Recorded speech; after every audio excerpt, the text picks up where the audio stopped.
Two of our major commodities have had price skyrockets attached in recent months. Both wool and cotton have emerged as star performers, and this time last year they were both pretty much in the doldrums. Here's the Eastern Market Indicator for wool. For those who kept the faith, it's been a long and sometimes rocky road, all the way back to the dumping of the floor price scheme 20 years ago. And for Heather and John McIntyre, the rewards came at last Thursday's auction in Melbourne. We were terribly pleased today.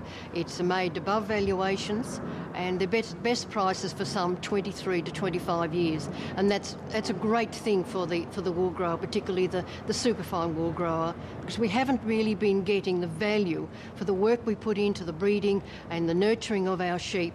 And we live in country that's been a bit dry in the Western District, and so this is a fantastic day today for us. And the McIntyre wool, incidentally, measured 16.9 microns and sold for 1,960 cents a kilo. Now, Chris Wilcox from the Wool Selling Brokers Total Land line, there are several reasons for the wool price hike. One is the fact that cotton prices are at all-time record highs, and that's helped push prices for other textile fibres up, including wool. The other thing is that the Italians have come back into the market over the last 2 or 3 months, and they're buying pretty heavily and pushing the Chinese, which is driving the price up. And the other issue, of course, is the ongoing question of supply and the lack of supply, not just in Australia but all around the world. So you've got a combination of things that are pretty positive for wool over the last few months. And so would you expect these prices to stick? Look, I would certainly expect them to, because those fundamental questions and the positives aren't going to go away anytime real soon. That's Chris Wilcox on wool. Now here's the EMI from last week. It fell marginally later in the week as the wool quality fell away. And Chris Wilcox mentioned cotton, the other white-hot commodity. And this week of last year, the price was around 70 cents a pound. Adam Kay from Cotton Australia Total Land line, a combination of circumstances has put the spike into cotton.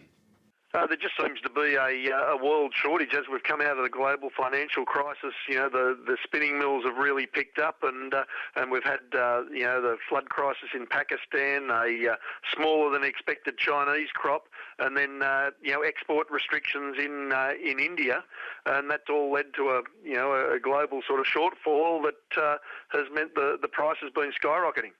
So essentially, it's supply driven. It is. You know, there is more demand at the moment than there is cotton, and that's pushed the price up. And of course, good news for Australian cotton growers. Yeah, unfortunately, our growers probably had a fair bit of the crop committed to forward sales before the big rise, but certainly, for the balance of crop, they will pick up these good prices. That's Adam Kay from Cotton Australia. And a quick check on the New York cotton price reveals another spike, up nearly 16 cents for the week, with most analysts tipping the price to touch 200 cents a pound. And for the record, the current cotton price is a post-Civil War record. Also in New York, sugar continued its strength, remaining firm above 32 cents a pound. In Chicago, corn slipped through the $7 barrier before falling slightly. Wheat was firm, while soybeans steadied after several weeks heading north. And just a couple of weeks ago, America sold a remarkable 4.1 million tonnes of soybeans in just 7 days. Most of that went to China. Let's check the local grain market, where prices mostly followed the overseas trends. Wheat at Newcastle went up $10. That price is $120 up on this time last year. Canola is steady, while sorghum has some fans, lifting $7. Pro Farmer Newsletter has the fascinating observation that the current price for feed wheat is above last year's price for APW. Now to the sale yards, where action was mixed, with numbers lifting in the north as roads and paddocks dried out, while the opposite applied in Victoria. Export categories went up, while that fall in the feeder steer price came on the back of better numbers. And this action did put a small needle into the Eastern Young Cattle Indicator, up 2 cents for the week to $3.93.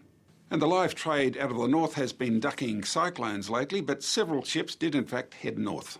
Ex-Darwin steers are firm at $2.05, while heifers are fetching $1.90 a kilo. The lamb price corrected, although supplies remained so tight, processors picked up several truckloads from Western Australia.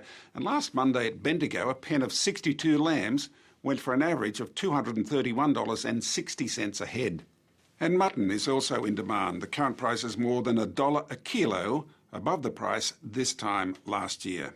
And that's the Landline Check on prices.